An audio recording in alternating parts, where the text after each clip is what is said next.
प्रिय दोस्तों, सभी को नमस्ते। मेरा नाम अलेक्सी ओग्निव है। मैं DigiU इकोसिस्टम का सेव हूँ। आज हमारा एक वेबिनार है जिसमें हम ताज़ा खबरों के बारे में बातचीत करेंगे। मैं आपके लिए दिलचस्प सवालों का जवाब दूंगा जिन्हें आपने चैट्स में लिखा है, ईमेल से लिखा है, डायरेक्ट मैसेज में लिखा है। हम आपके साथ इकोसिस्टम के ताज़ा इवेंट्स के बारे में बात करेंगे।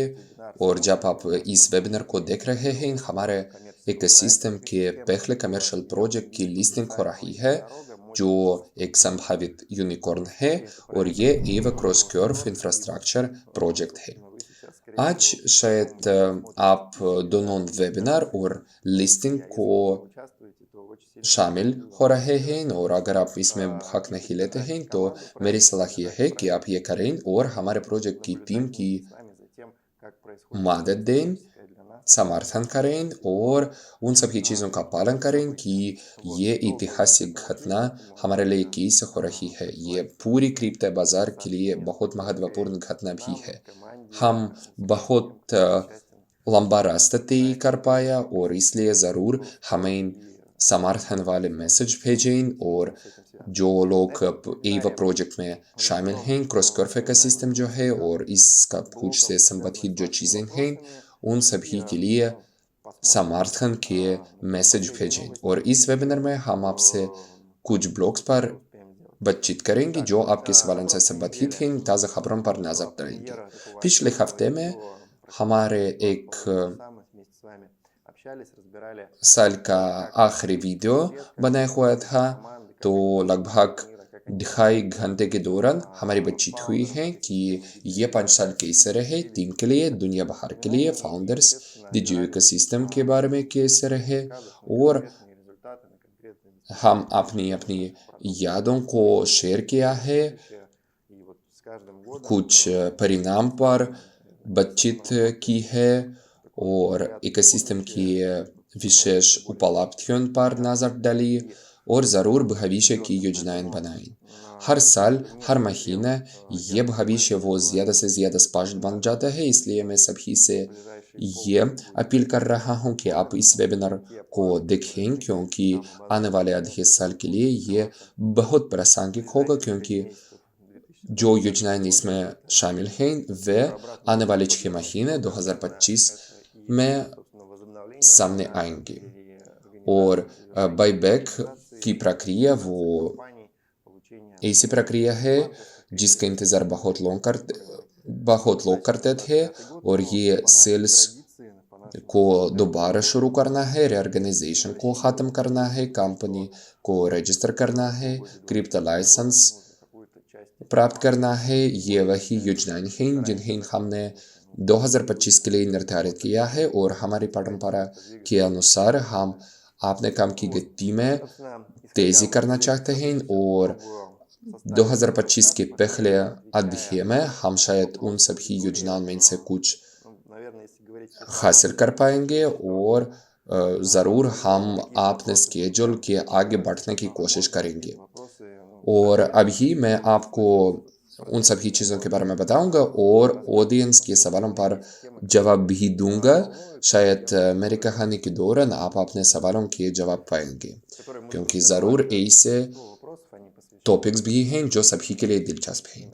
तो अधिकांश सवाल डिविडेंड्स के विषय पर हैं, बाईबैक के विषय पर हैं, KYC के विषय पर हैं, कानूनी मामलों पर भी हैं, और इसलिए मैं वेबिनार के पहले भाग उनके बारे में बात करूंगा, और फिर हम आने वाले प्रोजेक्ट्स पर नजर डालेंगे, क्योंकि पिछले वेबिनार में इस टॉपिक पर बातचीत भी की गई है कि हम शायद इस साल कुछ प्रोजेक्ट्स भी लॉन्च कर पाएंगे। शायद ये हमारे वेंचर कैपिटल फंड के एजेंडा पर होगा, शायद DigiU इकोसिस्टम भी इसमें शामिल होगा, और ज़रूर मैं सभी विचारों का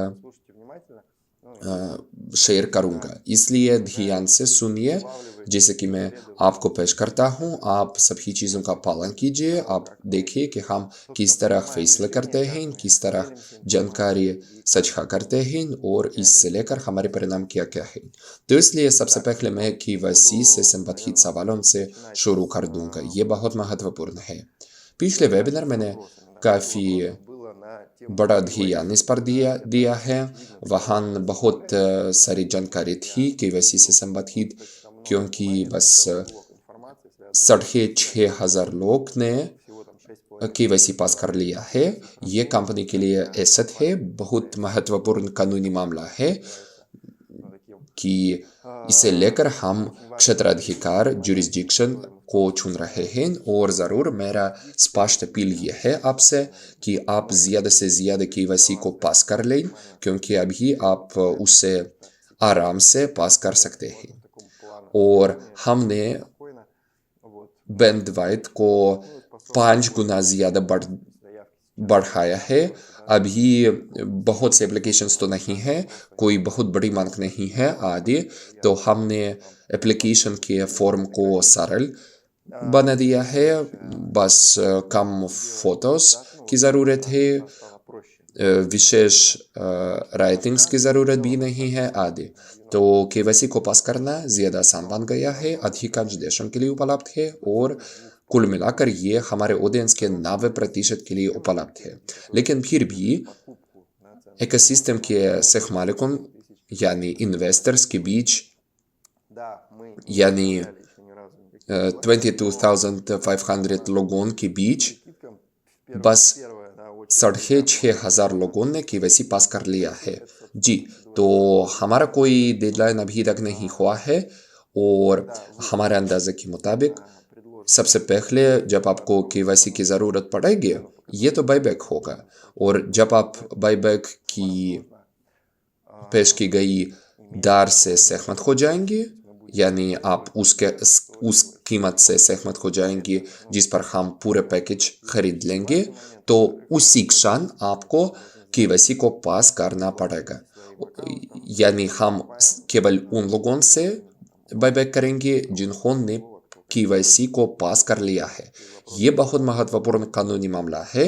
ये काफ़ी स्पष्ट है, लॉजिकल है, क्योंकि अगर आप अपने अकाउंट का मालिक हैं तो हम आपसे ही शेयर खरीदते हैं, किसी दूसरे आदमी से शेयर नहीं खरीदते हैं जिसने आपके अकाउंट तक किसी न किसी तरह पहुंच प्राप्त की है। और ये सुरक्षा का मामला भी है। ज़रूर आपके निवेश को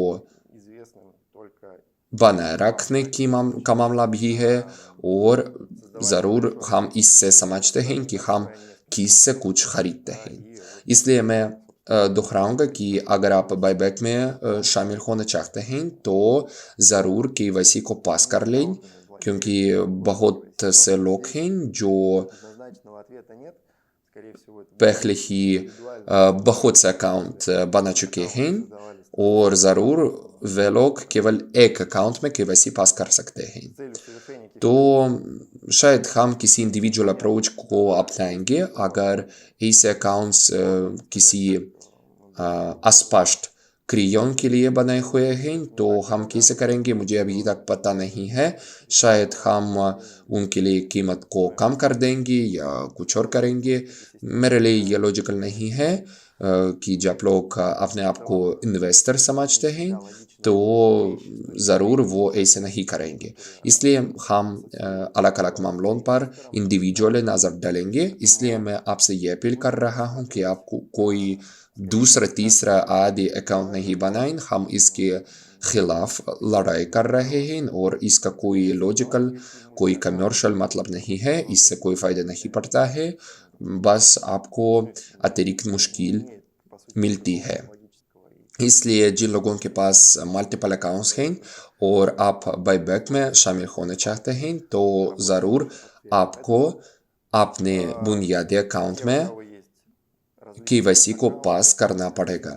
अगर आपका कोई मुश्किल केस है तो ज़रूर सपोर्ट सर्विस से संपर्क कीजिए और हम उन सभी पर विचार करेंगे।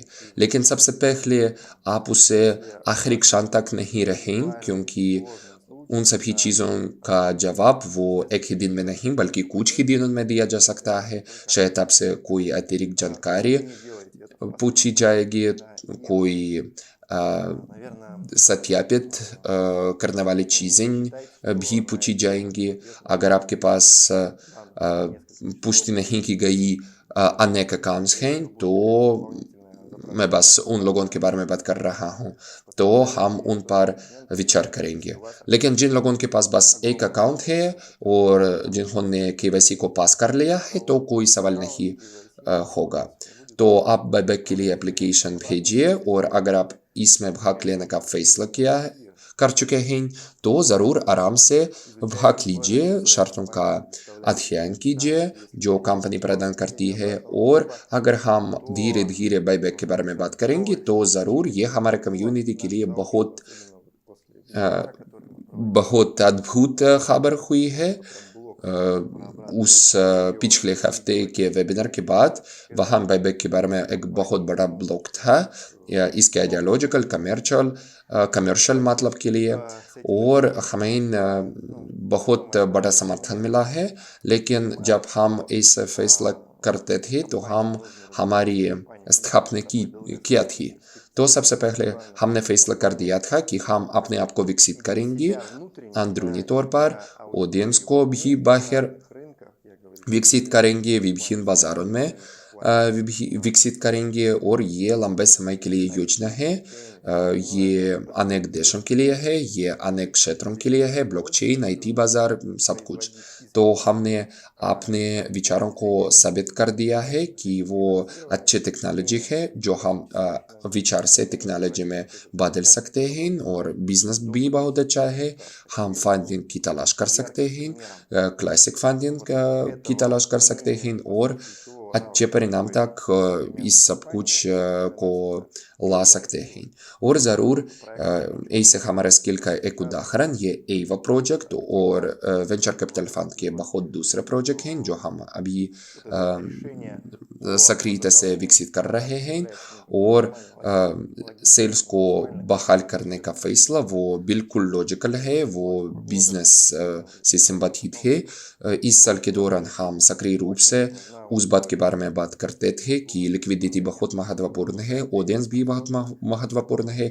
इसलिए हम इन दोनों दिशाओं में आगे बढ़ने को जारी रखते हैं। और इस साल क्रिप्टो करेंसी बाजार में बहुत बड़ी वृद्धि सामने आई, जो किसी भी क्षण बदल सकती है, जैसे कि 2022-2023 में हुआ था। ऐसा हो सकता है कि क्रिप्टो बाजार में दिलचस्पी में कमी सामने आ सकती है, और हम उन सभी चीज़ों के लिए तैयार रहेंगे, क्योंकि वो पीरियड जो है जिसका नाम बियर्स मार्केट, यानी हमने उसे मुश्किल के साथ दूर किया है, पार किया है, और इस बाज़ार में लिक्विडिटी का बहुत बड़ा स्टॉक है, और हम उसे और बढ़ाने की कोशिश करेंगे। हम देखेंगे कि वर्तमान परिमाण क्या है, और शायद हमारे पास और ज़्यादा संसाधन हों, तो हम शायद न सिर्फ ईवा लॉन्च कर चुके हों, बल्कि मार्केट प्लेस का सिस्टम भी लॉन्च किया जा चुका हो, कुछ और वर्किंग प्रोटोटाइप्स हो सकते हों। तो अभी अगर हम सेल्स को बहाल करने के बारे में बात करेंगे, तो मुझे बहुत बड़ी खुशी है कि ये पॉजिटिव खबर सामने आई, और सर्विस सपोर्ट से लिखा गया था कि हम अपनी किस्त योजना को किस तरीके से बहाल कर सकें, या हम क्या खरीद सकते हैं। तो ऐसा हुआ कि ये बहुत सही फैसला रहा कि हम इकोसिस्टम के तौर पर एक बहुत जिम्मेदार क्षण के करीब आए हैं, जो रीऑर्गेनाइजेशन है, शेयर्स बर्निंग है, सेल्स को ख़त्म कर दिया गया है, बर्निंग का पहला चरण भी पूरा हो गया है, और हम आधे साल के दौरान ये इस चीज़ का पालन करते थे कि किस्त योजनाओं का भुगतान किस तरीके से किया जा रहा है। और यहाँ हम देख सकते हैं कि किस्त योजनाओं के भुगतान का प्रतिशत 70 तक बढ़ गया है, और अभी ये 65% के करीब है, और हम उसको प्रेरणा देते हैं विभिन्न स्नैपशॉट से, कुछ और से हम इस प्रतिशत को बढ़ा सकते हैं, क्योंकि लोग इसमें अपना फ़ायदा देख सकते हैं, और हम भी इसमें अपना लाभ देख सकते हैं, क्योंकि सबसे पहले ये कोई अतिरिक्त रिवॉर्ड है, और ये किसी न किसी तरह का डिविडेंड भी है, ये उन प्रोजेक्ट्स का समर्थन भी है जिनके शेयर और जिनके टोकन हम तोहफे में देते हैं, ये बस सभी पार्टीज के लिए विन विन सिचुएशन है, दोनों इकोसिस्टम के लिए और यूजर्स के लिए, प्रोजेक्ट्स के लिए, जो सभी दिलचस्पी रखते हैं और हमारी ऑडियंस भी इसमें दिलचस्पी रखती है। अगर आप पिछले वेबिनार देखेंगे तो वहाँ आप देख सकते हैं कि एदार उन चीज़ों को सच करता है कि ये कितना ज़बरदस्त है जब आप किसी बाज़ार में प्रवेश करते हैं और आपको ऑडियंस इतनी बड़ी हद तक दिलचस्पी रखती है और इस प्रोजेक्ट की शुरुआत से भी उसका अध्ययन करती थी, उसे समझती थी और इंतज़ार करती थी। इससे हम बाज़ार में सफलता से प्रवेश कर सकते हैं और उन सभी दिलचस्पी रखने वाले खिलाड़ियों के लिए आपने परिणाम प्राप्त करने का स्किल को भी दिखा सकते हैं। और अभी हम इंटरनेट कनेक्टिविटी देख सकते हैं इन सभी फैसलों का, और सेल्स को बहाल करना ये लॉजिकल सही फैसला है। और सबसे महत्वपूर्ण चीज़ ये है कि हमने इसे उस क्षण किया है जब हमने बायबैक घोषित कर चुके हैं, और ज़रूर हम समझते हैं कि किसी लोगों की समझ में ये नहीं आएगा जो लोग हमारे पोस्ट, हमारी खबरों का पालन नहीं करते हैं। ज़रूर ऐसे लोगों के लिए एग्जिट करना, हमारे निवेश से बाहर जाने का फैसला काफ़ी लॉजिकल है और यह दरवाज़ा अभी खुला है। हम इसे बायबैक करने के लिए तैयार हैं और ये कंपनी के लिक्विड एसेट्स के ज़रिए किया जाएगा जो हमारे पास 5 साल से अभी रहे हैं।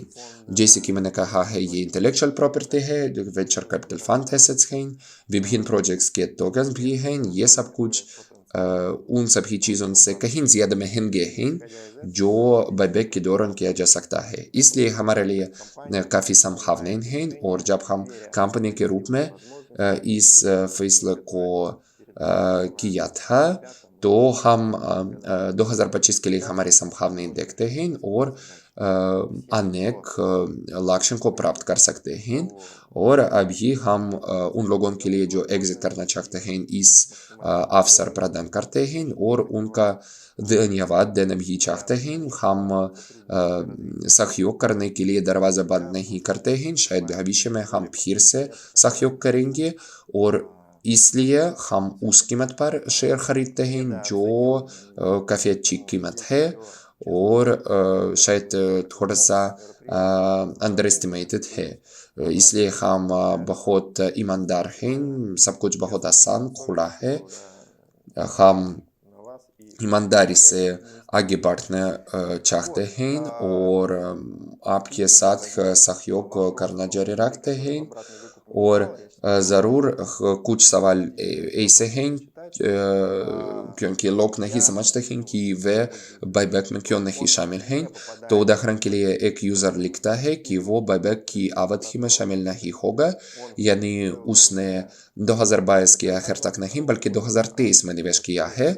और ऐसे काफ़ी बहुत से मामले हैं।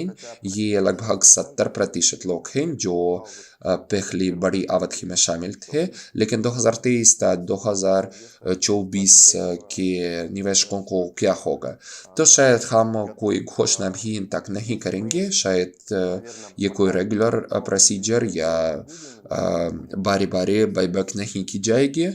नहीं, सबसे पहले हम इस तरीके से क्रिया करेंगे जैसे कि हम आमतौर पर यह करते हैं, यानी हम परिणाम को देखते हैं और कंपनी की दिलचस्पी का पालन करते हैं, हमारे को ओनर्स की दिलचस्पी का पालन करते हैं। इसका मतलब ये क्या है? इसका मतलब ये है कि ज़रूर जो लोग 2023-2024 में निवेश कर चुके हैं और जो लोग अभी सिक्योरिटीज खरीद रहे हैं, तो उन्हें एग्जिट करने का मौका भी मिलेगा, या शायद ये किसी न किसी दूसरे तरह से होगा।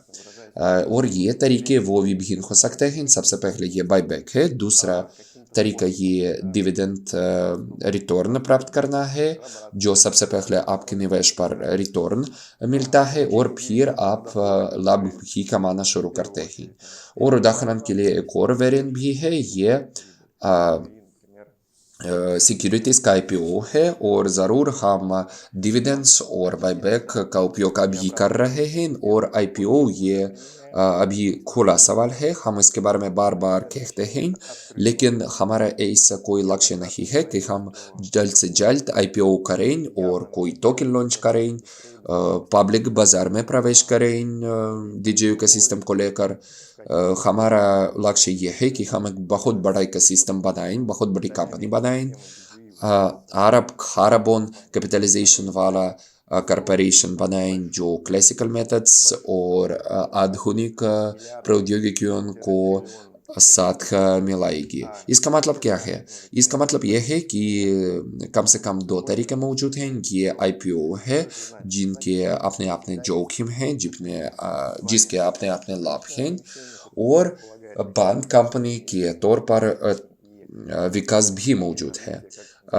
इन दोनों प्रकार की कंपनियां बाजार में बहुत बड़ी संख्या में मौजूद हैं। शायद आप कुछ कंपनियों के बारे में ज़्यादा जानते हैं, कुछ कंपनियों के बारे में कम जानते हैं, लेकिन ये स्पष्ट है कि आप उन उत्पादों का उपयोग करते हैं, लेकिन आपका सवाल नहीं है कि उनका उनका कानूनी स्ट्रक्चर क्या है, क्या उनका उपयोग हुआ है या नहीं, या शायद अगर हम उनका कैपिटलाइजेशन पर नज़र डालेंगे तो वो पब्लिक कंपनियों से कम तो नहीं है।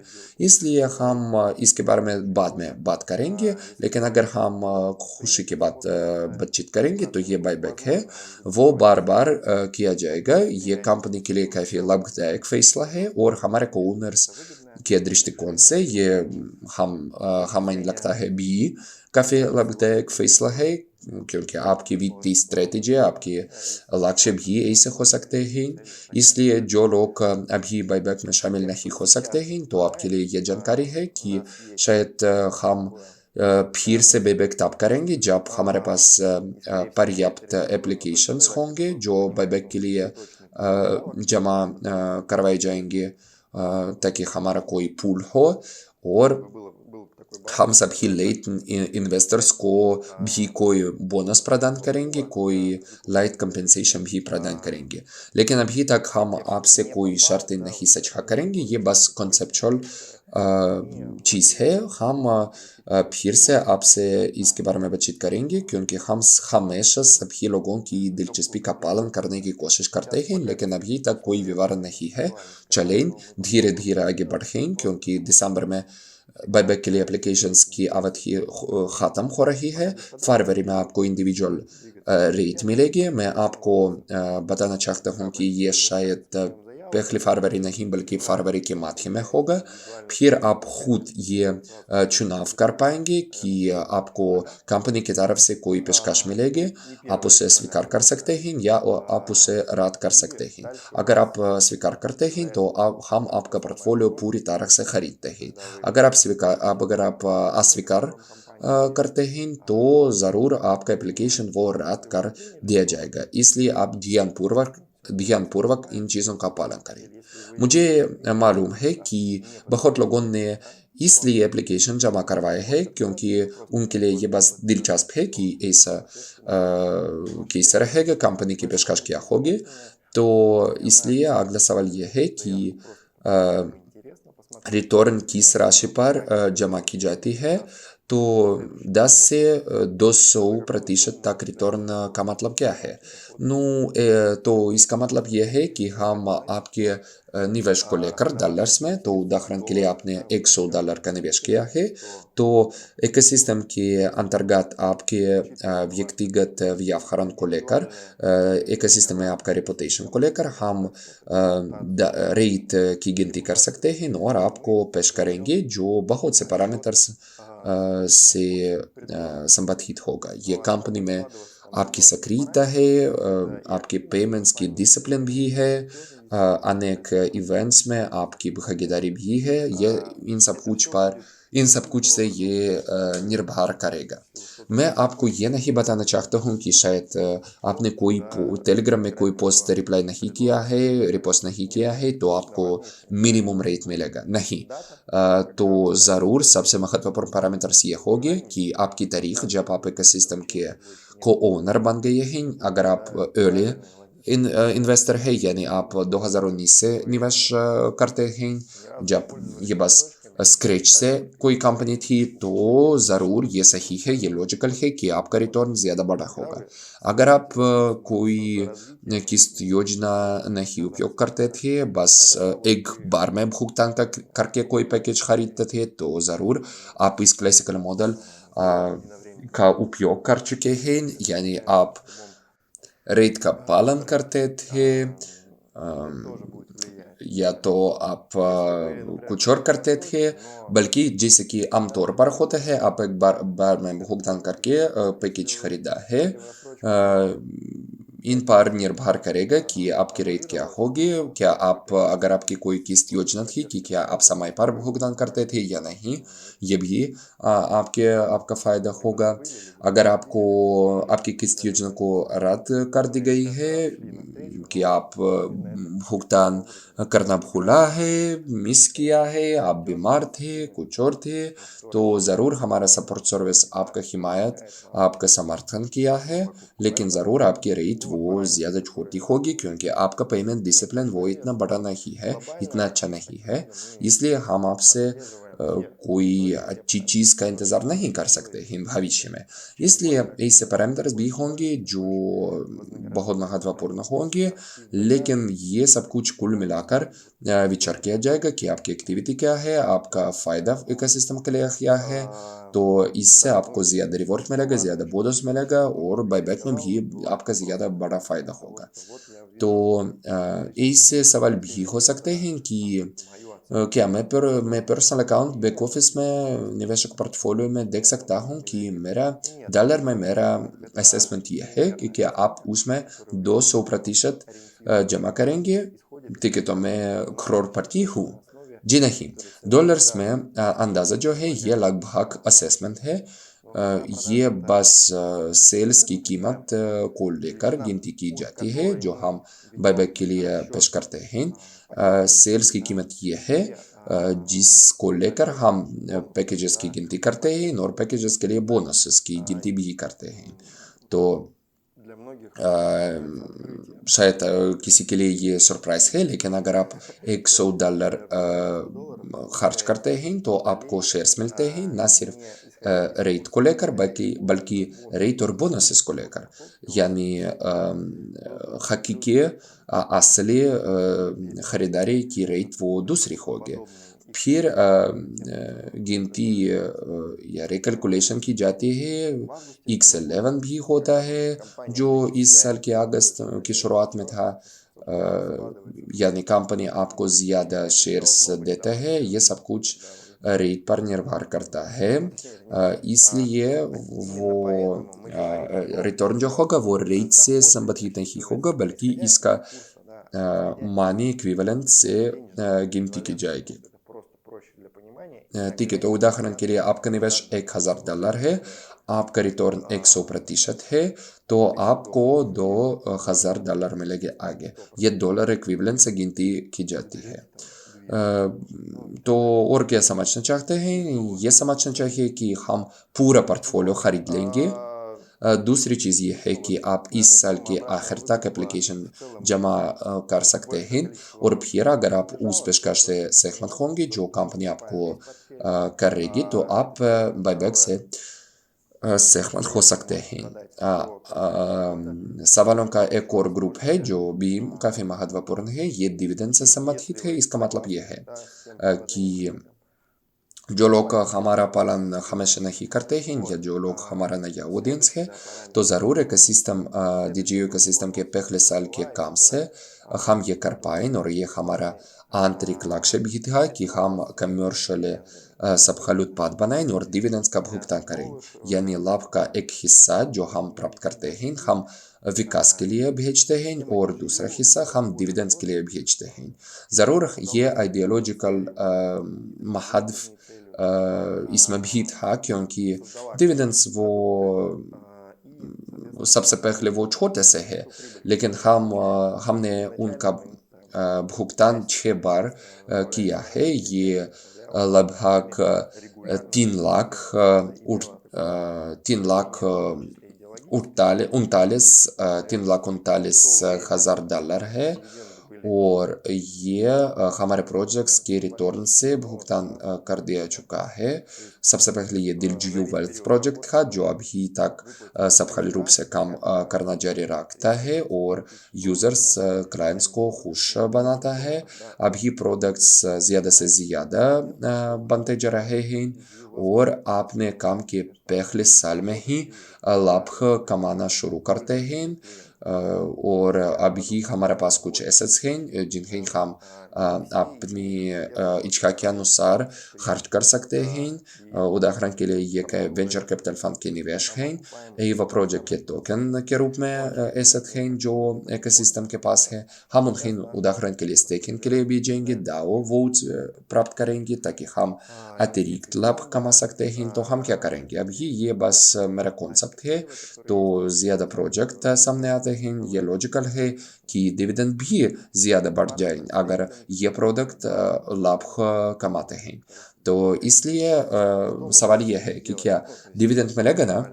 2024 में हमने घोषणा किया है कि सब कुछ जो हमें प्राप्त होगा हम विकास के लिए भेजेंगे। तो ऐसा हो रहा है। हम क्या इससे कोई प्रभाव देख सकते हैं, तो हम इससे विशाल प्रभाव देख सकते हैं। जो परिणाम हम दिखाते हैं वो इस चीज़ को साबित करते हैं कि कमर्शियली सफल उत्पादों की संख्या इस साल में 407% बढ़ गई है। और हम में दिलचस्पी कहीं ज़्यादा हाई लेवल स्पेशलिस्ट रखते हैं।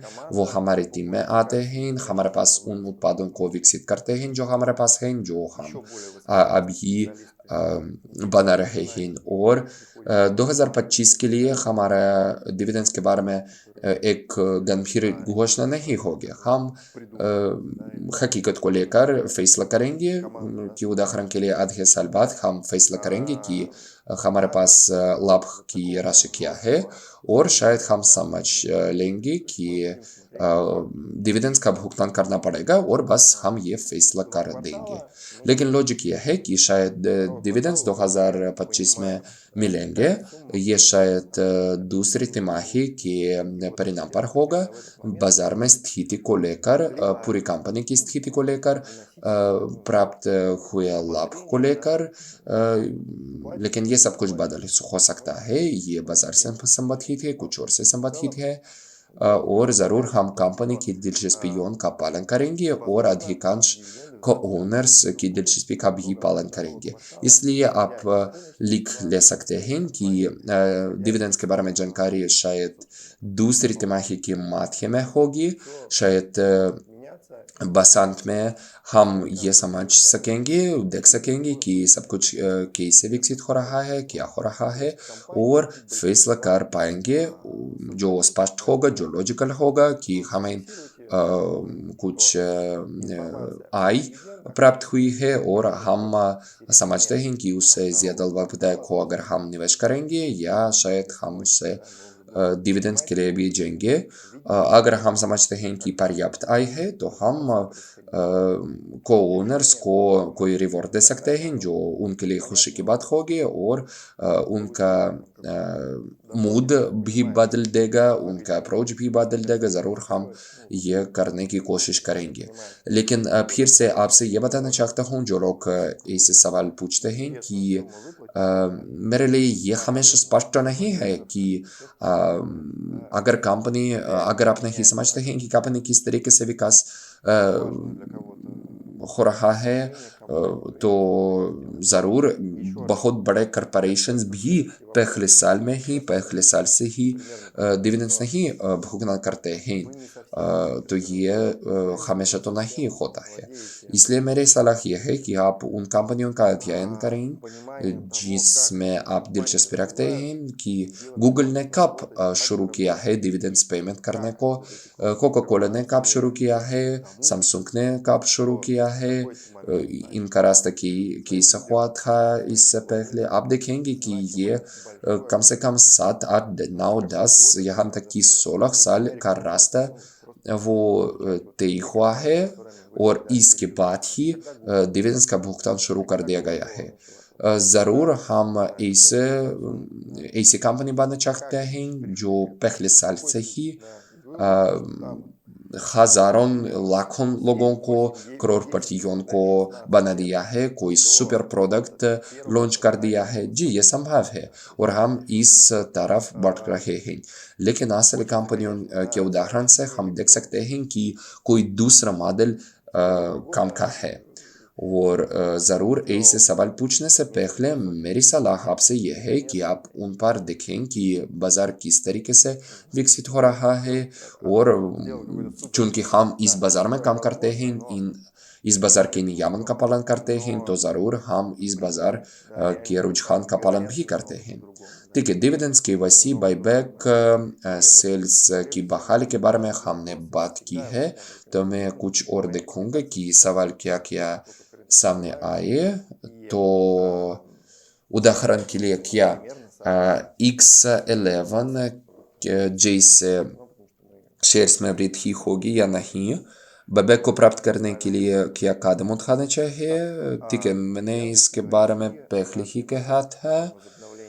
तो अगर हम रिकैलकुलेशन के बारे में बात करेंगे, X11 जैसे शेयर्स में वृद्धि के बारे में बात करेंगे, तो ज़रूर कोई स्पष्ट जवाब अभी तक नहीं है। ये तब समझने योग्य होगा जब हम जुरिस्डिक्शन को चुनेंगे और अपनी कंपनी को खोल देंगे। हम समझ सकेंगे कि शायद हमें फिर से ऐसा कोई प्रमोशन लॉन्च करना पड़ेगा।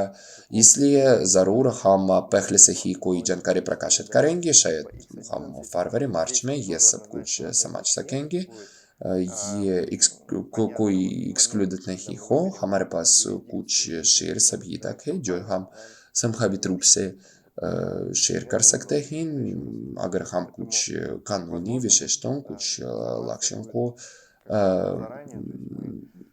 विचार करेंगे।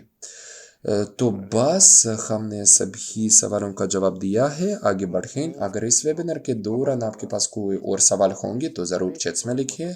मैं हमेशा आपसे ये कहता हूँ कि स्ट्रीमिंग के दौरान हम कम से कम चैट्स में शामिल हैं, पढ़ते हैं, पालन करते हैं, जवाब देते हैं। अगर आपके पास इस भाषण के दौरान, मेरे भाषण के दौरान कोई सवाल है तो ज़रूर आप लिखिए, हम ज़रूर आपका जवाब देंगे।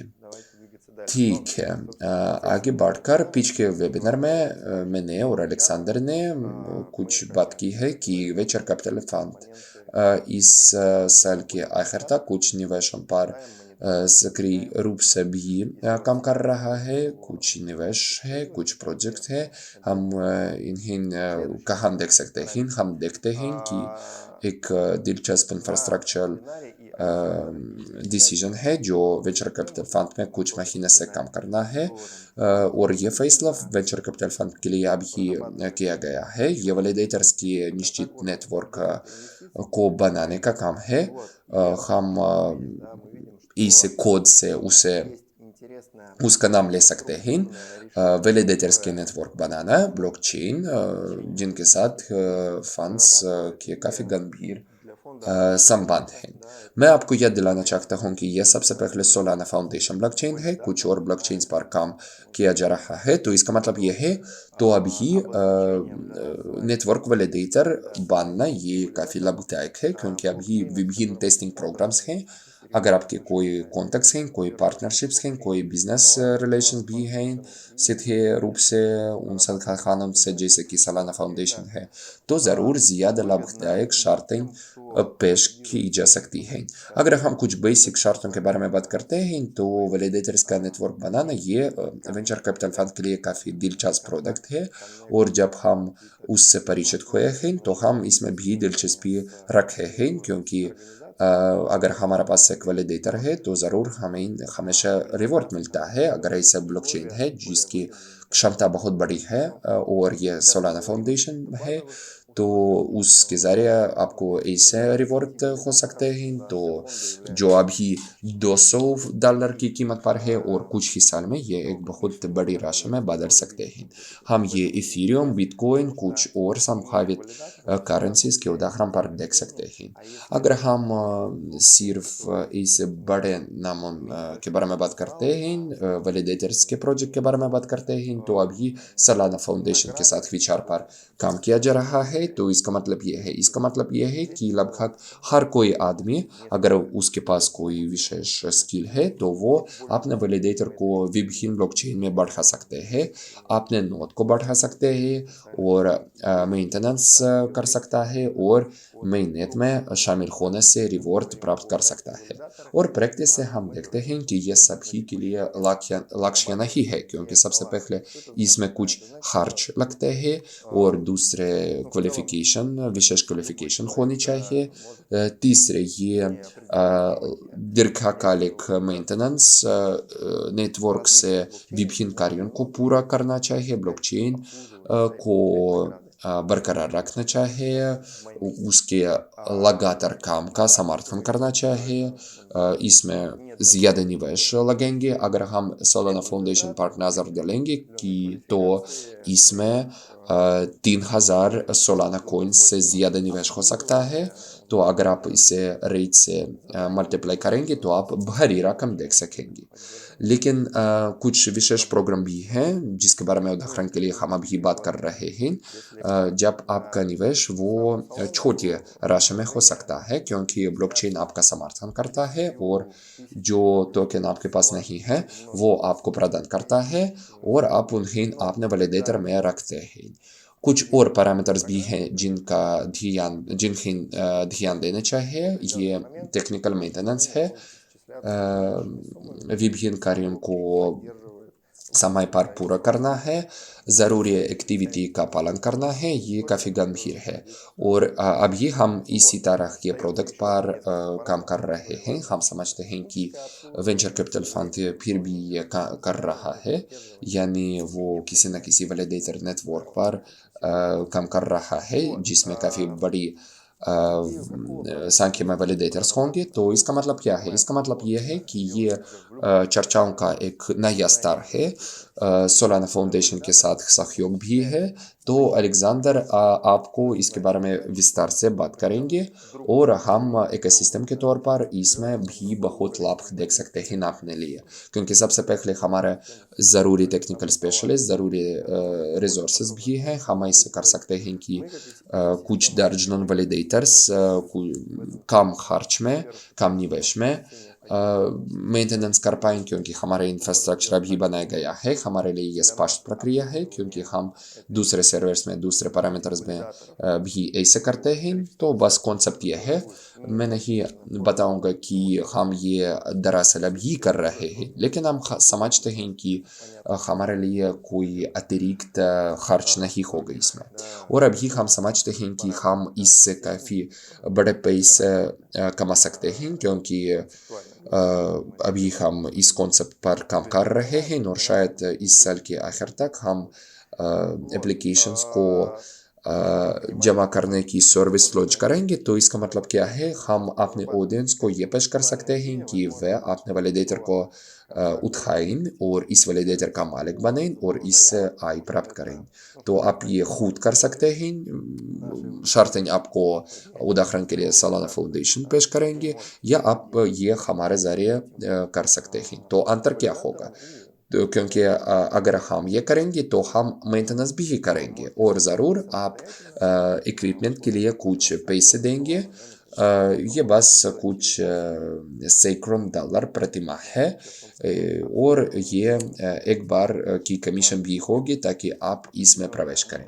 और अपनी तरफ से हम ये कर सकते हैं और हम इस सवाल का अध्ययन कर रहे हैं कि आप नोड को पूरी तरह खरीदें और शायद हम इसमें DGU शेयर्स का कोई पैकेज भी शामिल करें। तो उदाहरण के लिए अगर आप $5000, $10,000 या इससे ज़्यादा कोई पैकेज खरीदते हैं और आपकी वैलिडेटर बनने की इच्छा है, फिर आप KYC को पास करेंगे और हमारे साथ नहीं बल्कि सोलाना फाउंडेशन से समझौता करेंगे, तो आप सालाना की ज़रूरी संख्या में कोइंस देंगे वैलिडेटर के मालिक के तौर पर, और उदाहरण के लिए अभी ये 100 सालाना है, अगर हम रेट से मल्टीप्लाई करेंगे तो ये काफ़ी भारी रकम होगी।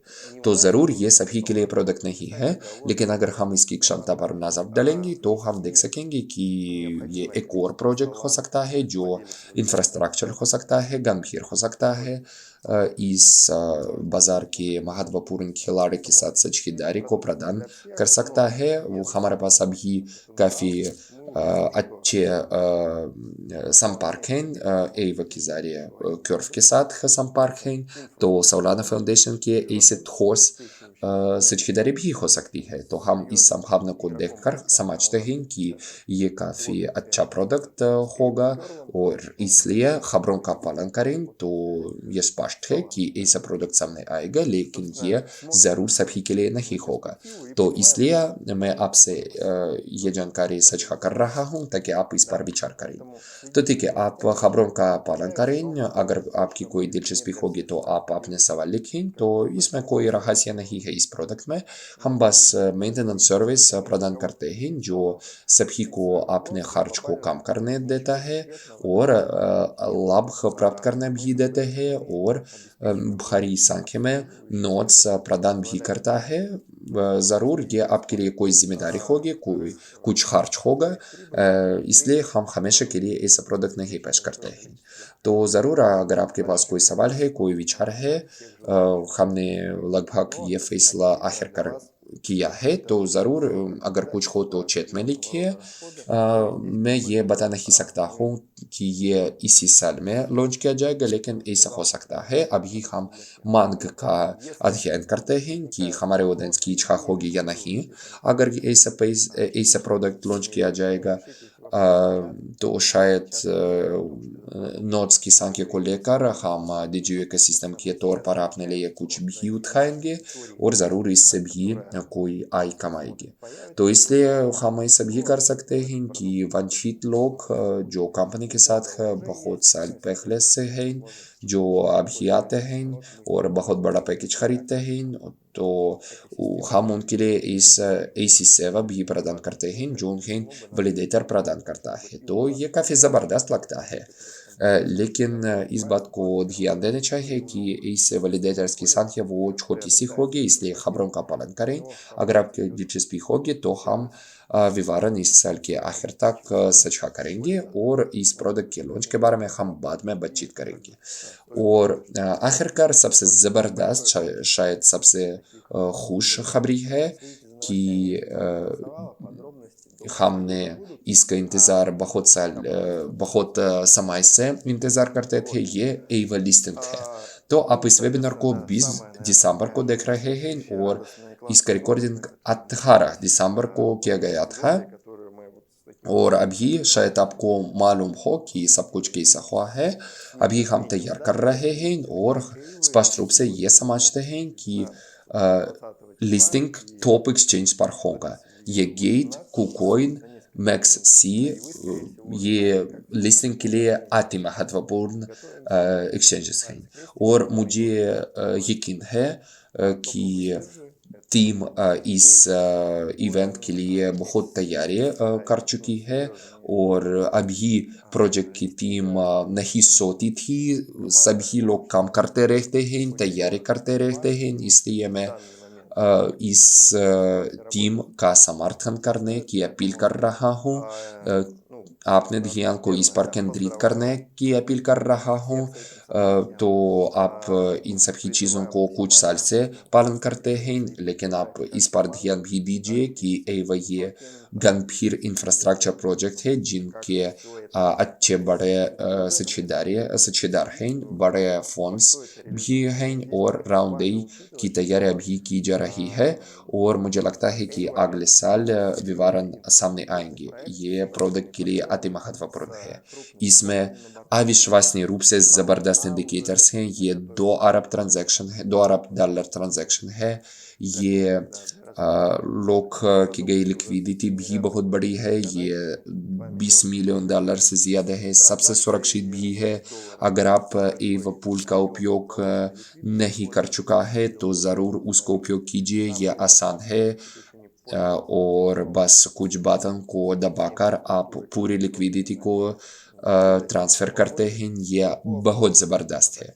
तो कुल मिलाकर एवा बहुत से इंडिकेटर्स को प्राप्त करता है और अभी टोकन पब्लिक बाजार में प्रवेश कर रहा है। ये बहुत लाभदायक है और इसका मॉडल ये है कि उसका विकास वो दीर्घकालिक अवधि में होगा, लंबे समय के लिए है, क्योंकि बाजार भी विभिन्न हो सकता है। लेकिन ये टोकेनोमिक्स का मॉडल है और ये क्योर फाइनेंस से मिलता जुलता मॉडल है जो डिफाई बाजार में टॉप खिलाड़ी है।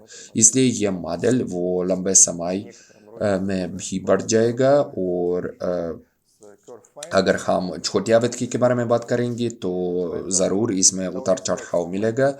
इससे कोई हैरानी नहीं होनी चाहिए।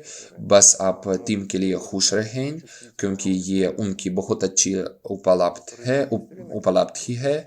नए साल क्रिसमस से पहले जब बिटकॉइन की कीमत $1,10,000 तक पहुंचती है तो हम पहले प्रोडक्ट को लेकर बाजार में प्रवेश कर रहे हैं।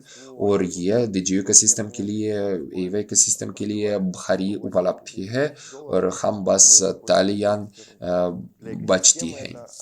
तो मैं सभी को बधाई देता हूँ।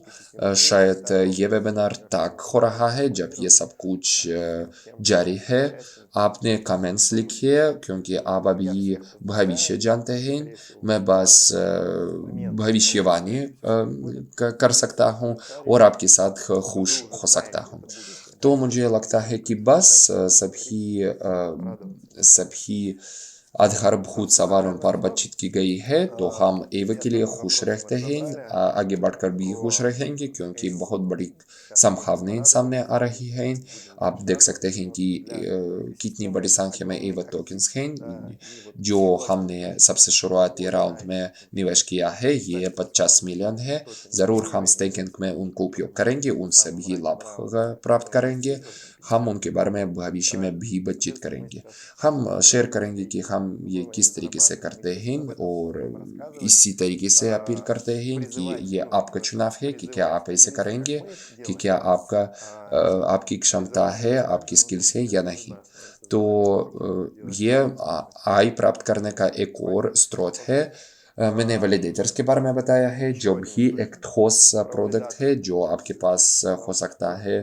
और पिछले वेबिनार में 2.5 घंटे के बारे में के दौरान हमने इसके बारे में भी बातचीत की है। तो कुल मिलाकर मैं सभी को बधाई देता हूँ। ये शानदार 2024 है। अगला साल इससे कहीं ज़्यादा बेहतर होगा। आज के समय के लिए आपका धन्यवाद। आपके सवालों के लिए धन्यवाद। तो मेरी क्रिसमस और हैप्पी न्यू ईयर और फिर मिलेंगे।